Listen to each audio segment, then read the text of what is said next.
드디어 외적입니다. 외적이 물리학에서 나오는 그런 걸 직접 보여드릴 건데요. 혹시 고등학교 때 물리 하셨으면은 이 공식을 보셨을 텐데 이거는 고등학생식이고요. 고등학생 전용식이고 대학에 오셨으면은 제대로 된 공식을 다시 보셔야 됩니다. 여기 써드리면은 전류가 이쪽 방향으로 흐르고 도선이 이렇게 노란색으로 있고 자기장 방향은 이렇게 있다라고 할 때 I는 스칼라입니다. 그리고 L이 외적이고요. 네, 이게 찐이에요. 이게 진짜입니다. 앞으로는 이거를 외우세요. 그럼 우리 그 오른손법 플레밍이 왼손 법칙이죠. 네, 앙펠의 오른 나사 법칙이고 플레밍의 왼손 법칙이니까 F, B, I 해가지고 방향 대략 그려보면은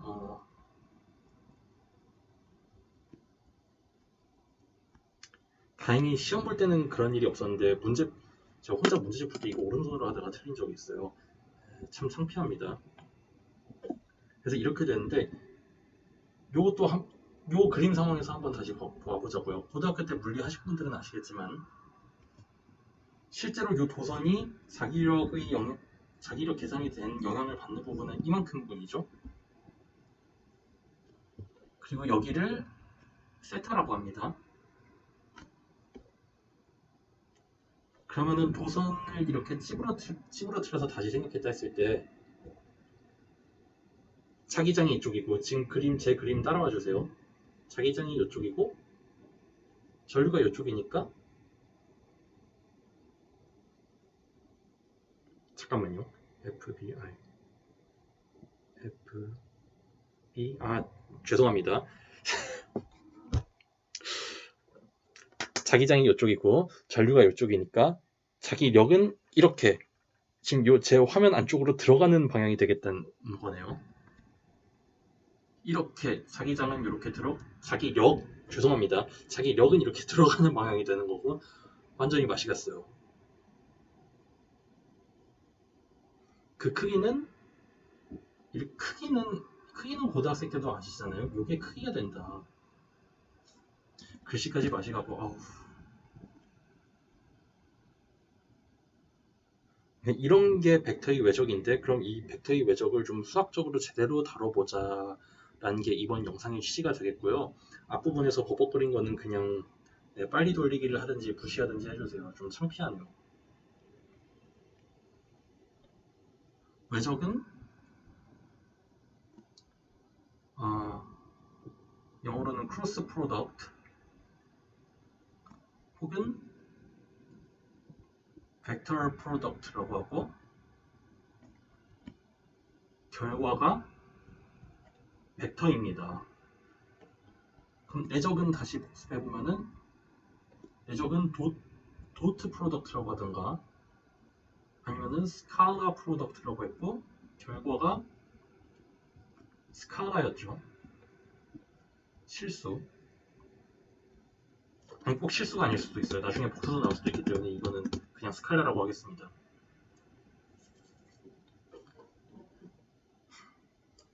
그래서 기호 같은 경우는 이렇게 가위가 되는 거고 얘는 이렇게 점이었죠. 그래서 어떤 외적이 기하적 의미부터 살펴볼게요. 그러니까 이거는 정의는 아니고 기하적인 거예요. 벡터 A가 이렇게 있었고 벡터 B가 이렇게 있었습니다. 그러면요 오른손 준비하세요. 오른손 없어도 괜찮아요. 저 오른 나사나 그런 거 생각하시면 되니까. 중요한 게 벡터 외적은 교환 법칙이 성립을 하지 않습니다. 이게 순서 바꾸면은 아예 다른 값이 나와요. 미리 말씀드리자면은 방향이 반대가 돼버립니다. 그래서 오른손으로 이렇게 감아 주셔가지고 먼저 나온 A 벡터부터 보시면은 요 방향으로 되는 거고 이게 A 크로스 B가 되는 겁니다. 그리고 요 크기가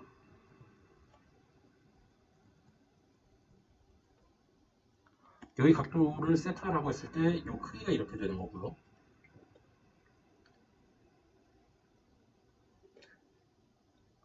그럼 요 크기를 크기가 아니라 그럼 벡터 외적이 정의 요 정의 같은 경우는 이제 포지션 벡터 좌표를 아셔야 하는데요. 그러니까 정확히 말하면은 이제 포지션 벡터가 곧 좌표는 아니에요. 포지션 벡터는 벡터를 좌표에 대응을 시키는 거지 좌표 그 자체는 아닙니다.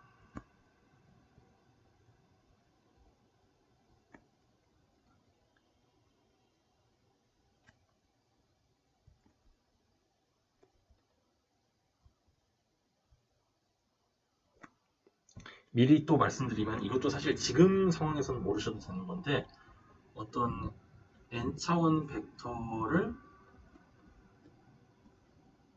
그냥 가위라고 하면 꼭 그냥 아니란 뜻 같으니까 크로스 프로덕트 하고 싶다. 그러려면 n-1개 벡터가 필요해요. 이것보다 적어도 안 되고 많아도 안 됩니다. 반드시 n-1개만 있어야 되거든요. 근데 우리는 대학교 저학년에서는 사실 3차원 벡터 외적만 생각하시게 될 거예요. 그러니까 3차원 벡터를 외적을 하려면 이 두 개만 있어야 된다.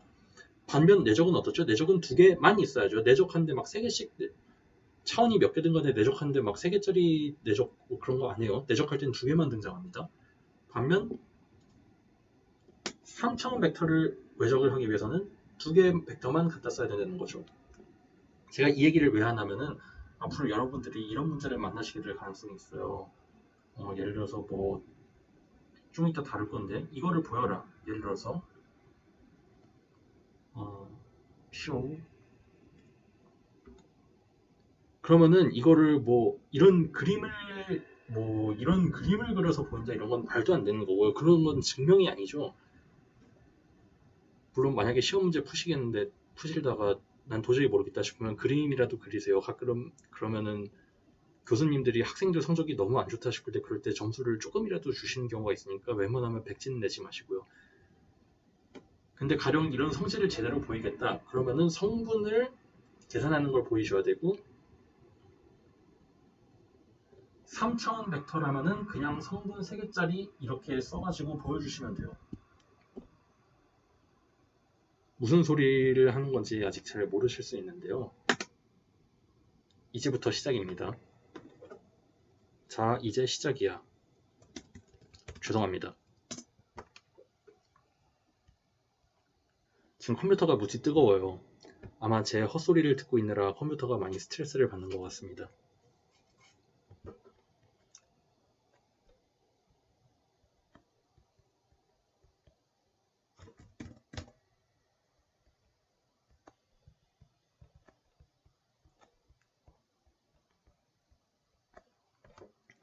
이렇게 있는데 잠깐 좀 뭔가 복습을 하자면 이제 행렬이 다시 튀어나올 거예요.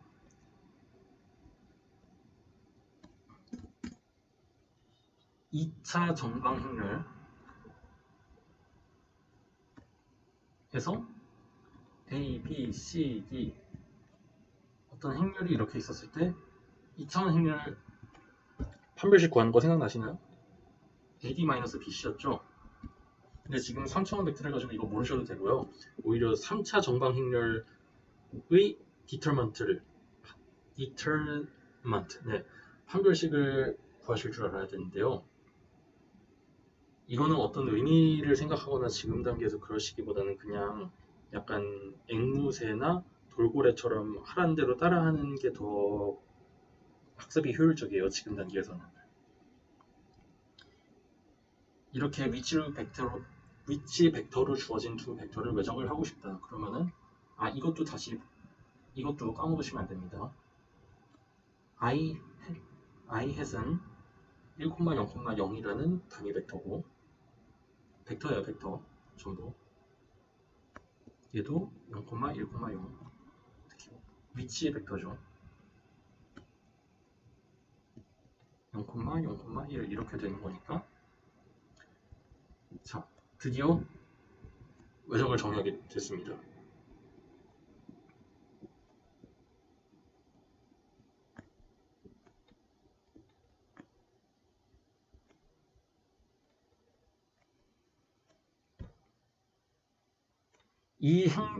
이렇게 행렬의 절대값 씌운 거는 확률식을 구하라는 소리거든요.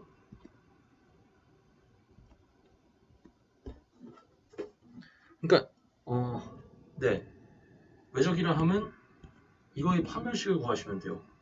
근데 파멸식 구하면은 저 벡터 안 나오는 거 아니에요? 벡터 나옵니다. 왜냐하면은 얘네가 벡터잖아요. 그럼 이제 이 파멸식을 어떻게 구하는지를 보여드릴게요. 이거는 인터넷 검색하도 많이 나오니까요. 꼭 익혀두시기 바랍니다. 일단 이 벡터를 이렇게 그대로 쓰세요. 그리고 옆에다 똑같은 걸 하나 더 쓰세요. 그 다음에 여기를 지우세요. 여기를 지운 다음 지금부터 잘 보셔야 돼요. 이렇게 곱하세요. A2, A3 그리고 거기서 이렇게 곱한 걸 빼세요. 여기가 왜 A3가 나왔을까요?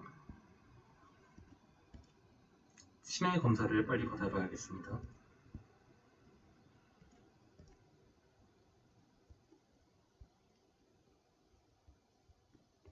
그 다음에 I had 봐봐요. 이렇게 벡터가 나오죠.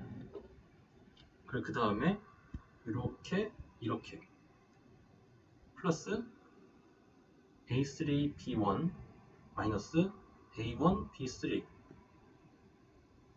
J 그리고 마지막으로 이렇게 A1 B2 마이너스 A2 B1 이게 바로 A 벡터 크로스 B가 되는 겁니다. 얘가 1,0,0이고 얘가 0,1,0 그리고 이게 0,0,1이니까 벡터죠. 좌표에 대응된 위치 벡터인 거예요.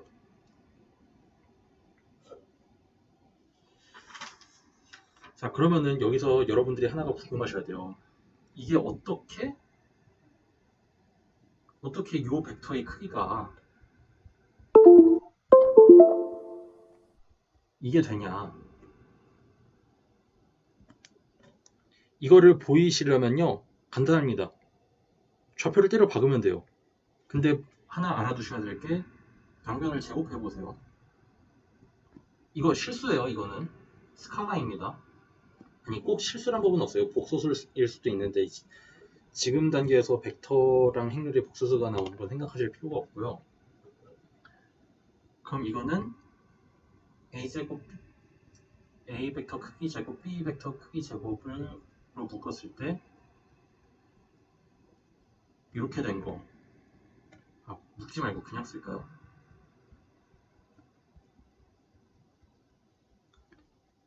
어째 점점 지루해지는 것 같아가지고 좀 걱정인데요. 그럼 이게 요거 제곱한 거잖아요. 네, 이걸 이용해가지고 이거 좌표 그냥 꾸역꾸역 대입해가지고 계산하시면 됩니다. 여기서 보이진 않을게요. 너무 지루해질 거예요.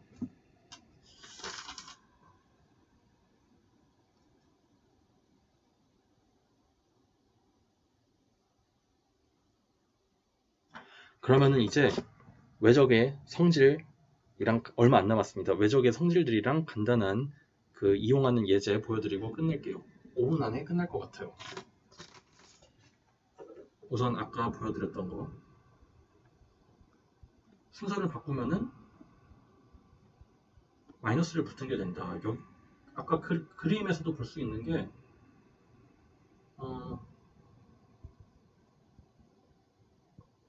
이렇게 감아 올린 게 그러니까 A부터 이렇게 오른손으로 감았을 때 요 초록색 벡터가 A 크로스 B가 되는 거잖아요. 근데 만약에 B부터 감아버리면은 이렇게 반대가 되겠죠. 그림에서도 확인할 수 있습니다. 근데 물론 이걸 보이라고 했는데 그림 그리시면 여러분 아마 시험에서 점수 거의 못 받으시고요. 반드시 써야겠다. 3차원 벡터 외적 성질을 보여라.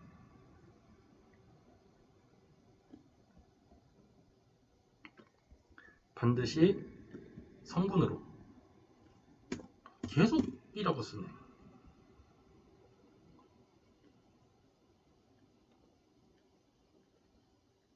컴포넌트, 포지션 벡터라고 할 수도 있죠. 반드시 3차원 성분으로 보이세요. 그리고 그림 그리고 이거 말도 안 되는 겁니다.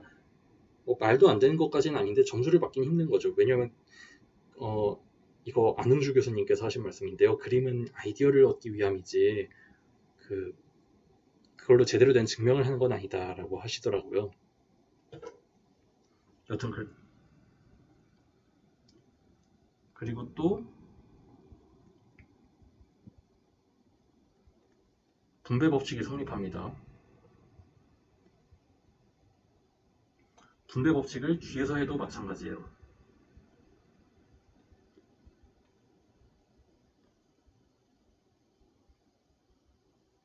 그리고 스칼라벨을 자유롭게 할 수 있습니다.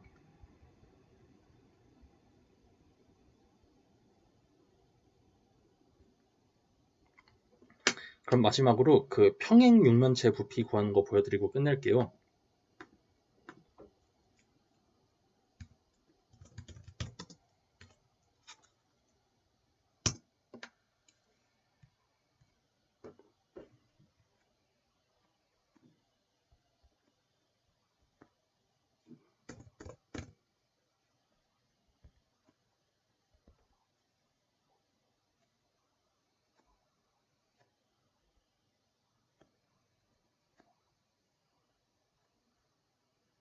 그림이 좀 그런데 그냥 그러려니 해주시고요.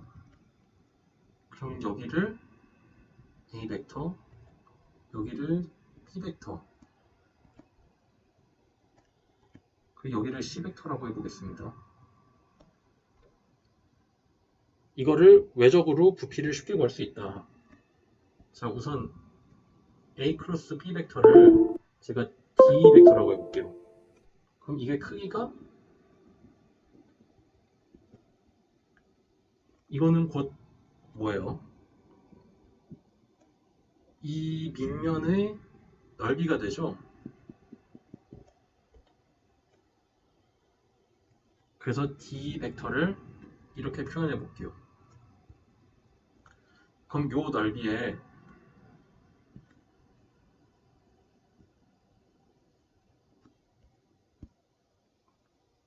요 정사현된 벡터의 크기를 구하면 끝이잖아요. 그래서 D 벡터에 C 벡터를 외적하시면 부피가 나옵니다.